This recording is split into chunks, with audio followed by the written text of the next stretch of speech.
I think there's often too many people that are copying someone else, and I don't know, I go back to your traditions and also move forward. But be original and be yourself, and in my mind, keep the audience in mind. And there's a way to innovate and incorporate the modern stuff in with the roots and still be true to the genre. Yes. And then there's certain ways where it's not true to the genre. All right. Hello, everybody. This is an awesome pleasure to do this, to be with two of my favorite people, engineers, and get to just have a conversation that we've actually talked about before. We were going to do it on Clubhouse, but we didn't get to do it yet.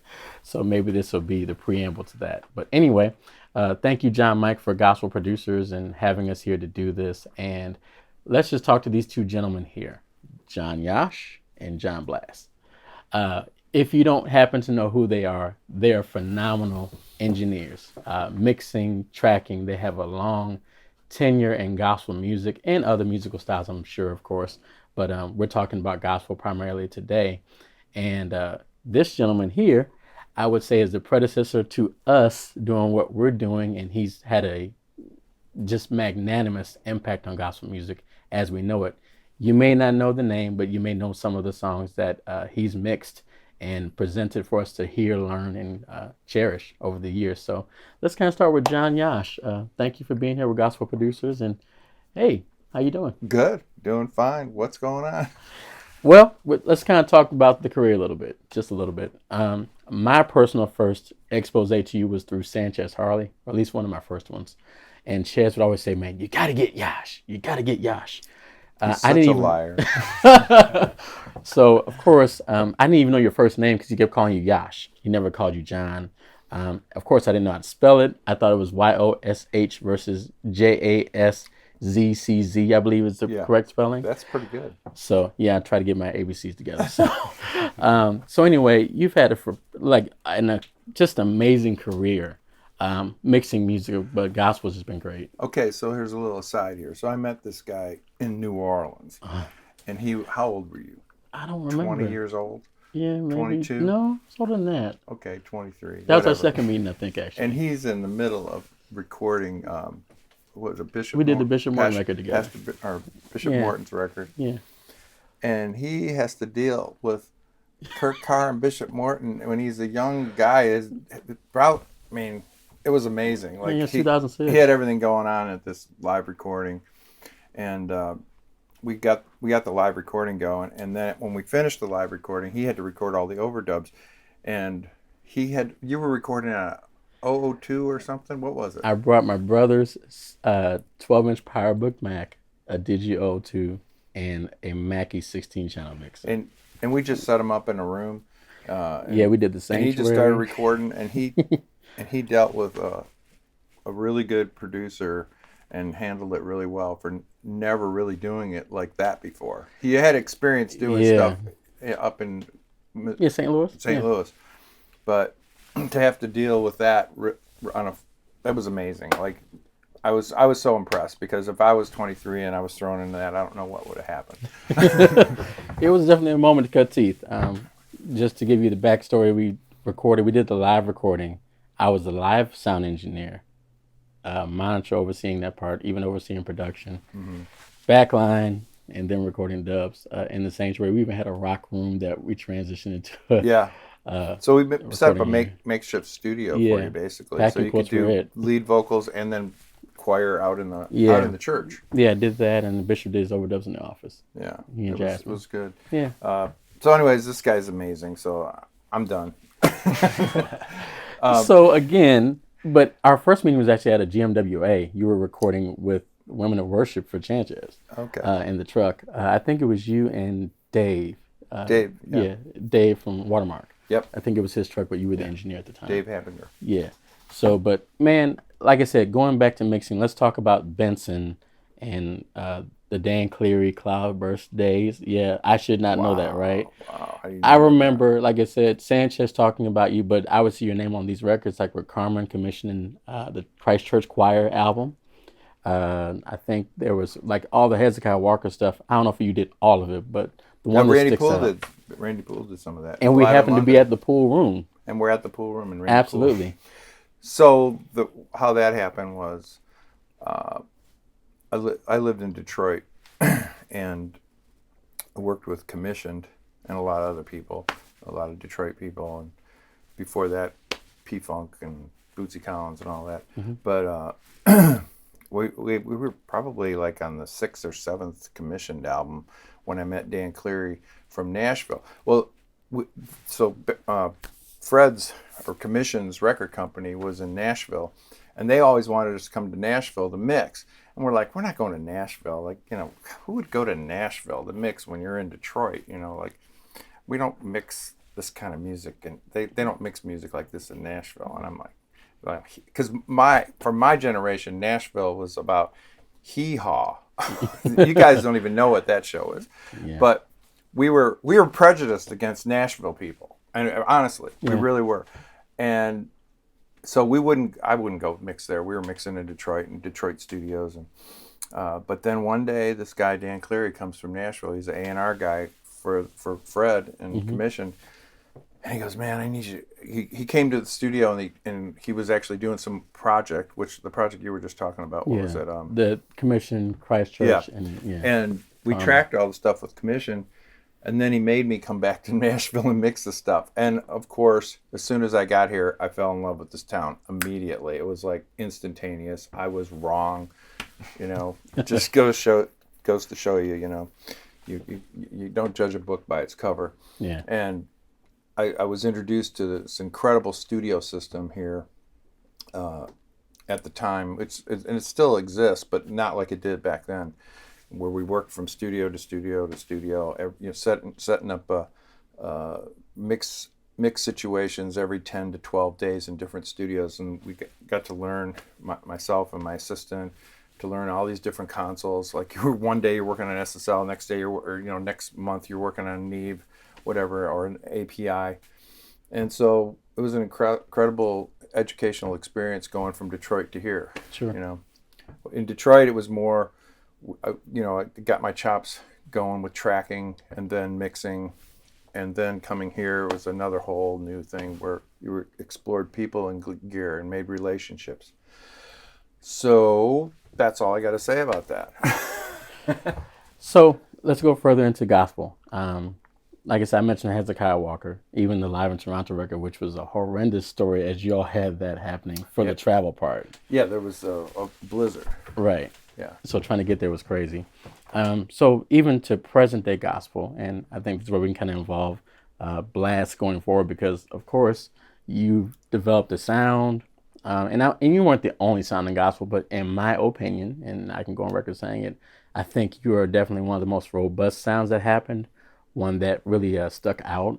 I think there's a difference between artistic parts, like where the artist is what they're doing, and the sonics are different. And so I think there was always a difference in the sonics when I heard a record that you mixed. Like I said, I'll go back to How Much We Can Bear. That's a song that people sang for years. It was on the Hezekiah Walker it's a New York studio record, actually. It was By Any Means, I believe it was what it was called.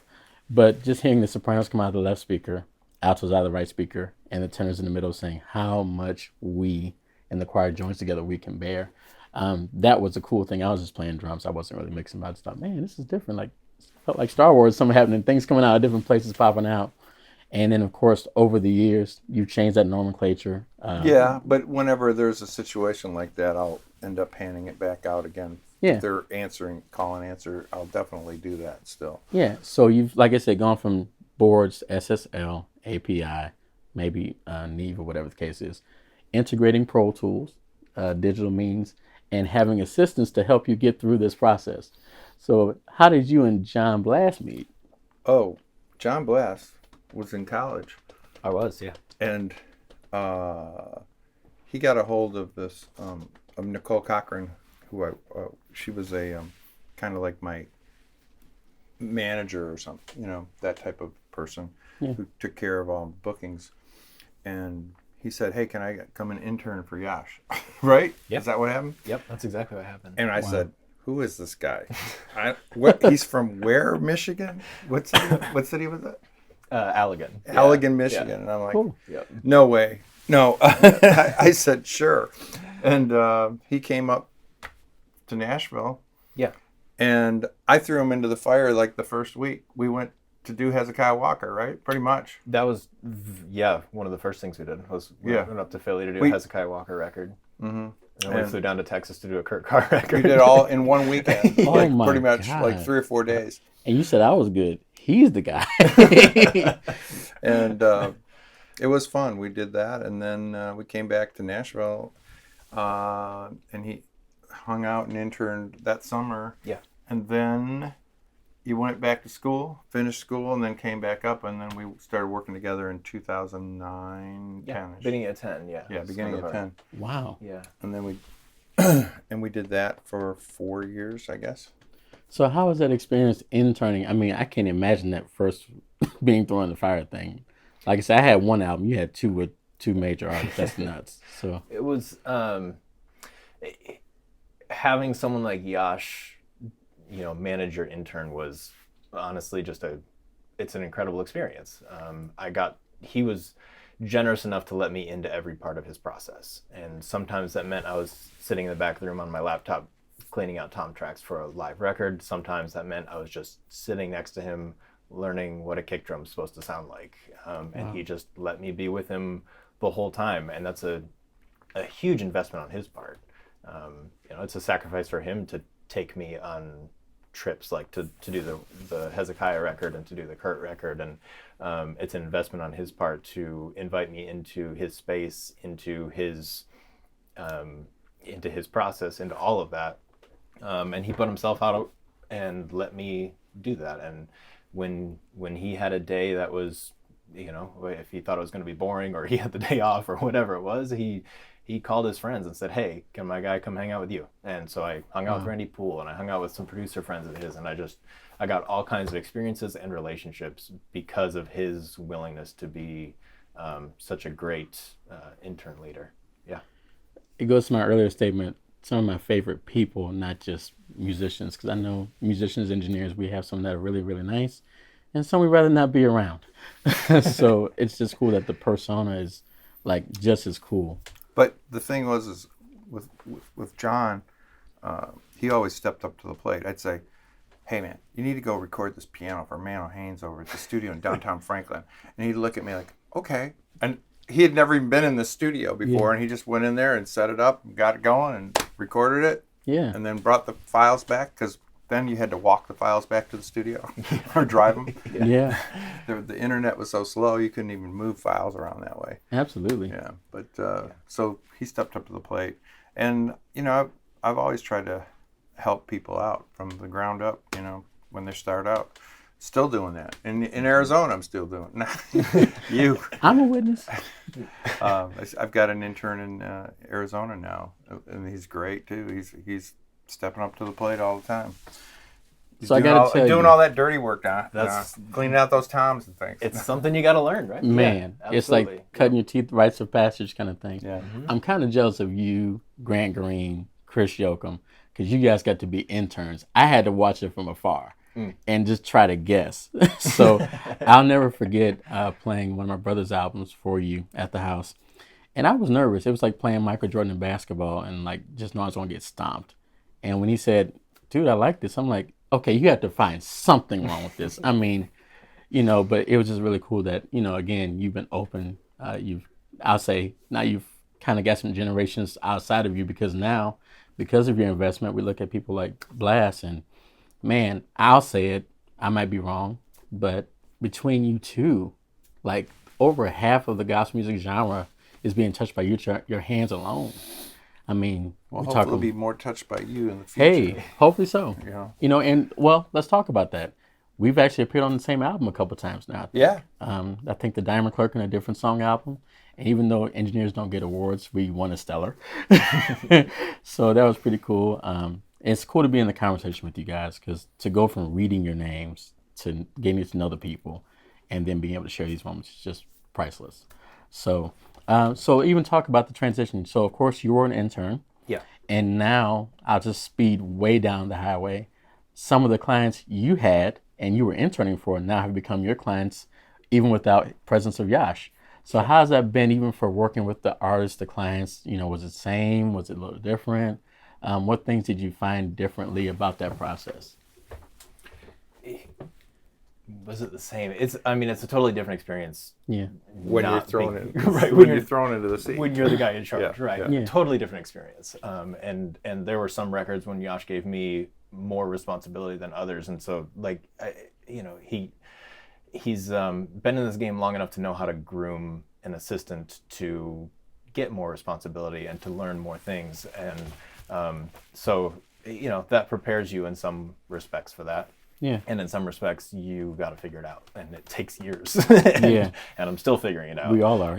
Yeah. But it's a great experience. I'm honored anytime anyone calls me for work, especially if As I am. Still. Yes, we all are. At my old gray age, that people still call me. Yeah. And I'm fortunate to share some clients of Yosh's, and I'm fortunate to get on some records that he is also mixing, and I'm really thankful for that every time. Absolutely. Yeah. I think you all have one shared person in common, Adam Smith. Yeah. I think Adam preps some things for you and for you as well sometimes. Well, Adam became my assistant after John. Actually, Adam interned for us in 2011, then became the assistant in 2014. Yeah. And then he's been with me ever since. And now there's a guy named Clifton Graham in Arizona, and he's doing some of Adam's share. Yeah. Adam still prepares sessions and things for Yeah. me.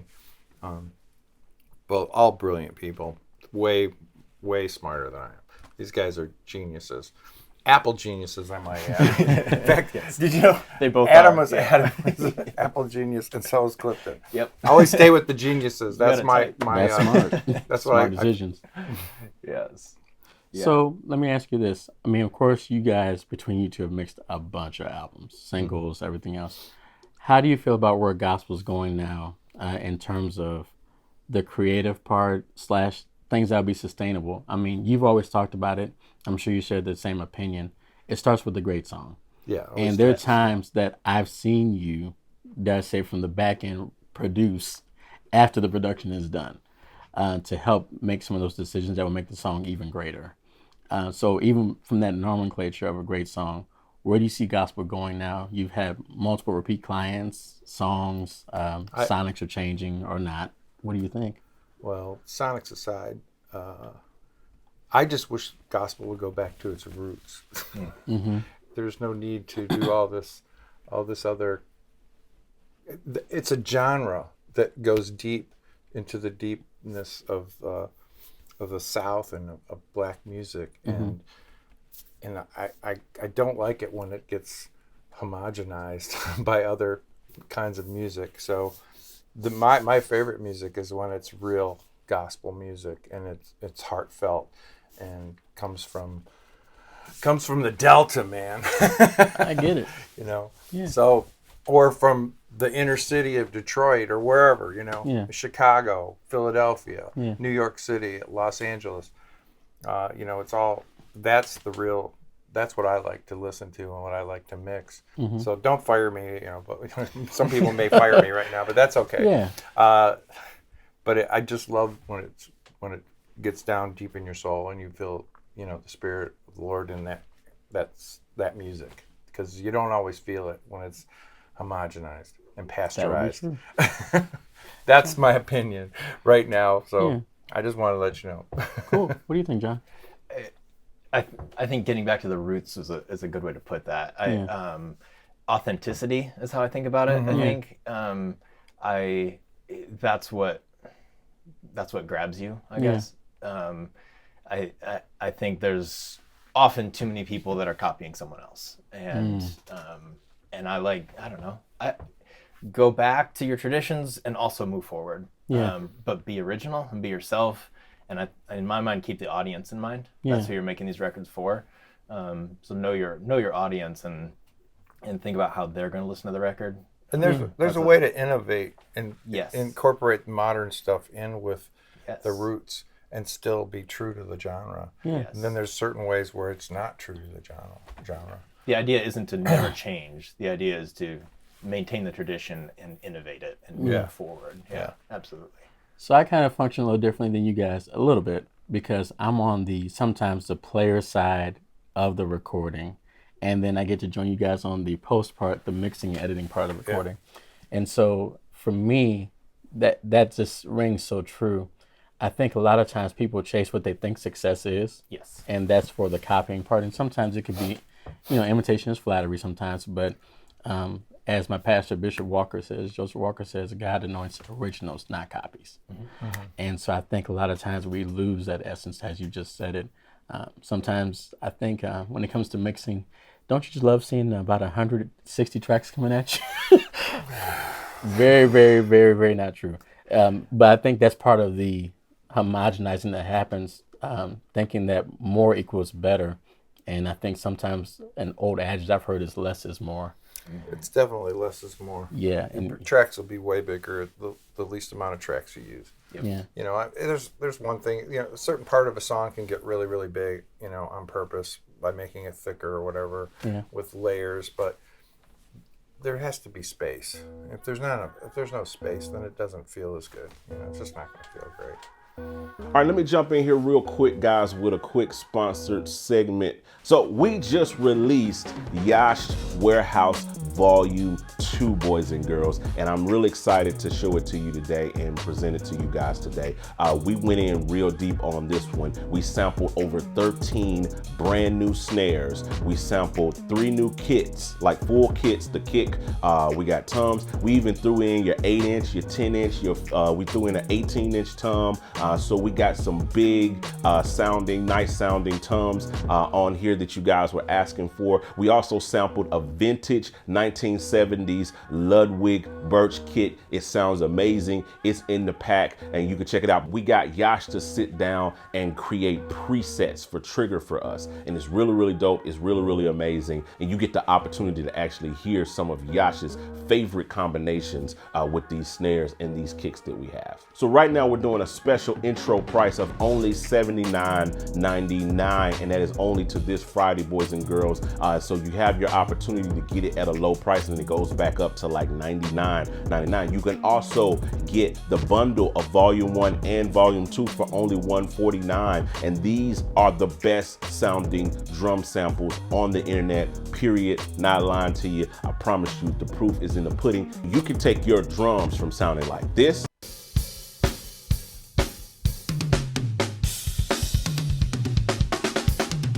sounding like this.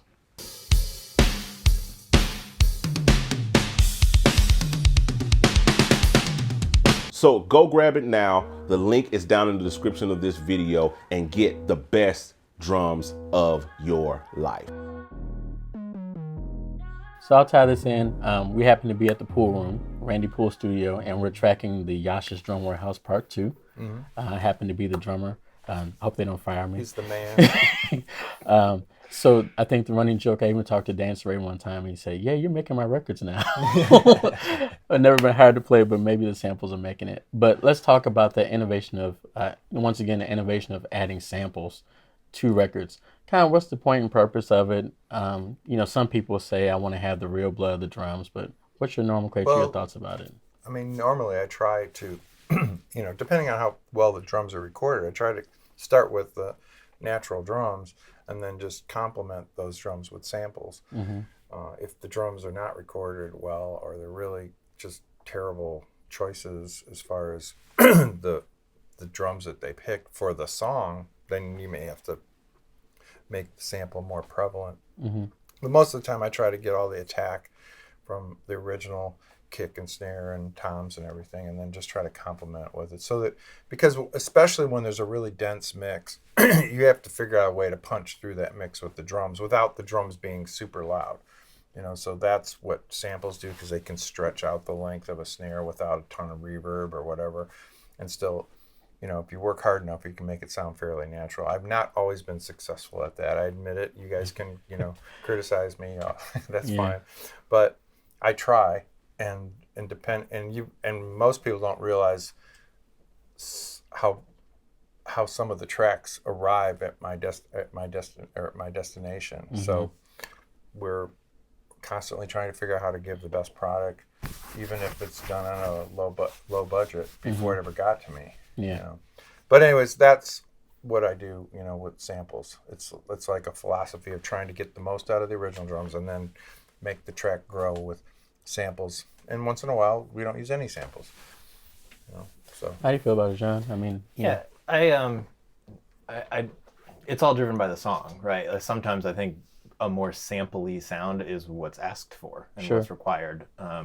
I generally think of samples as another tool, another EQ. Like I start with the original and say, what is it missing? And then how do I get that? Yeah. Sometimes that's compression or an EQ, and sometimes that's a sample. It's just another way to get to the destination. And sometimes that's the best tool and sometimes it's not. And that just totally depends on what the issue is that we're trying to solve. So I think it all always comes back to the why are you doing it? Yeah. I'm not neither of us are adding samples because, hey, we like samples, right? Yeah. We're adding samples because we're trying to solve a problem. Yeah. And trying to get this record to cut through on the radio and to hit you in the face like you want it to. Yeah, it's definitely just another tool. Think about another record. We happened to appear on a record for Sam Franklin. The record was called The Free Project. Yes. I think you mixed I Choose Free Yes. and Set My Feet. That was the radio single, I believe. Set My That Feet on the sounds Rock. familiar. I want to say yeah. But so again, I was involved on the front end at the recording session. And I wasn't even supposed to be there first, but it just so happened I was there. And Derek Stevenson did a great job recording what was there. But when I heard the album, I'm like, yeah, Blass did his thing. And I can tell musically, like, the foundation was pretty cool and was there. And I was involved in some of the pre-stuff prior to you, even recording some overdubs. But I mean, those samples helped. Sure. And they really shaped a sound that made it more robust than it would have been given that happened that night. So, yeah, I definitely understand what you're saying. Yeah. Sometimes a great recording of a kick drum is just too long, too poofy. Sometimes it's got a ton of tick and no low end. Sometimes just the way they have the inside and the outside mics just don't work together. No matter how you flip the phase, you're either losing something in the middle or you're losing something at the bottom, and there's just no way to get that bottom end and like short, punchy bottom end out of it. Sure. So you got to help it out some. So, Absolutely. Yeah, but the goal is always to respect the drummer, to be perfectly honest. Yeah. What I'm trying to do is make the drummer live his best life, shine his brightest. Yeah. So it's never a disrespect to an engineer or a drummer. I'm just trying to make them sound the best they can. Yeah. Absolutely. Well, guys, look, we've had this great conversation. I'm not going to make it longer. We can get into other questions later. If you were to ask who's your favorite artist, you have a bunch of them. So I dare not even try to ask that. Good. Don't answer that question. I know some people want to hear Stevie Wonder. Right. Is that okay? Right. Someone wants to ask, what's your favorite mix? You probably have a ton of them. And to be honest with you, probably have a ton that you didn't like because we work for, and I mean didn't like in terms of it wasn't my preference how it went out because you told me something and it's like totally delivered me out of life. You said when you mix an album, mix a song, you're mixing for the producer and for the artist, and it's really theirs. And so your first opinion is really it. You get a first opinion after that. You get repeat work because you make them feel good about the experience, and it's their vision. So you guys have been very good at doing that. You want to say something? No, I don't. Just don't ask me who's my favorite artist. No. What's my favorite mix? No, Because I couldn't would tell you. Because I don't have any favorite mixes. I Randy totally Poole's am. mixes are always better than mine. Than all of us. And so are John's. So I'm always trying to do better. In my little experience, Likewise. I tell people every song is my favorite till I'm finished at least.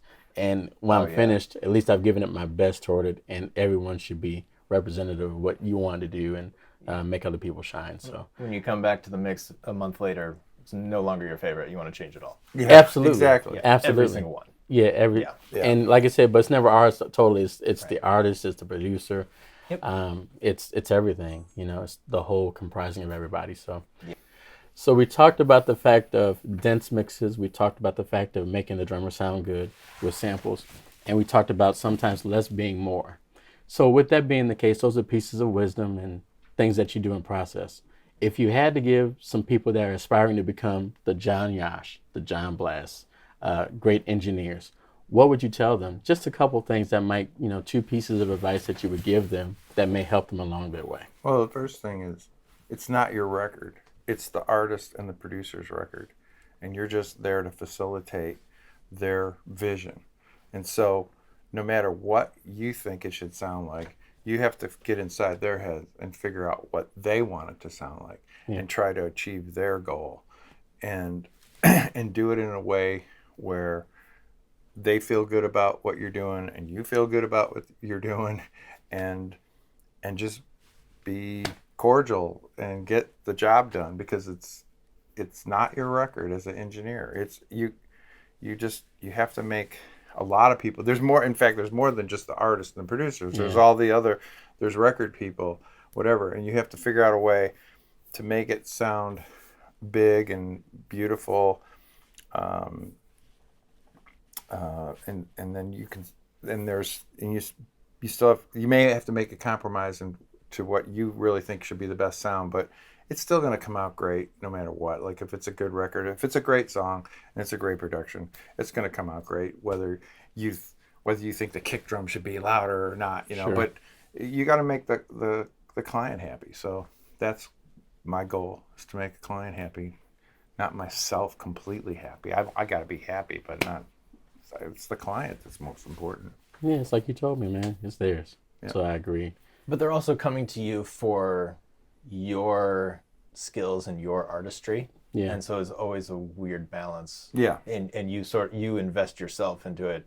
And as much as you have to detach because it's not your baby, you're the nanny and you care about that baby. And you're helping the birth. Definitely hand it back to the parent. Always be aware of that, because the producers and the artists, they're like having a baby. Like they're nervous about it, you know, always. Yeah, but you're helping to birth it, so you're part of the process. We're part of the birthing center. Yeah, right? Yes. So anything you would add to that or different from that maybe?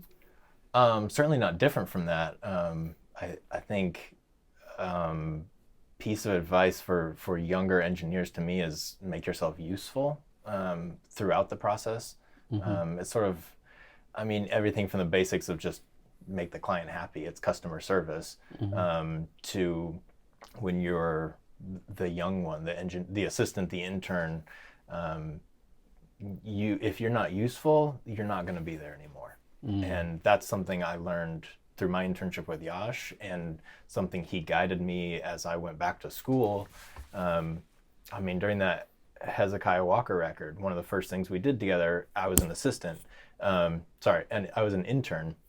And we had all kinds of line issues, mic cables, things like that. So this was patched into this, into this, into this, into this. And I got on my computer and make it a spreadsheet and like label it so we knew what it was. Yeah. And suddenly I had provided some value to the situation. And when that had nothing to do with audio, right? Sure. That's basic Excel skills or whatever. Yeah. And yet that was what the situation needed. And likewise, when I was going back to school, your advice was learn how to tune vocals. Yeah. And because you'll be really useful. Yeah. And I don't know, he all just that dug right into it, man. And he was like flying after about couple months. Yeah. You gave me opportunities while I was at school. You sent me stuff and said, hey, can you tune this? And I tuned it and sent it back. And I don't know what happened to those, if he fixed them or what, but he provided opportunities for me to learn and to invest in a skill that he knew was going to be useful. Yeah. And that was incredibly valuable to me as an intern, as a young assistant, as someone who was trying to build relationships and find my way in this industry. Reminds me of a statement that a guy named Chris Watkins said. He said, you're most valuable when you're most versatile.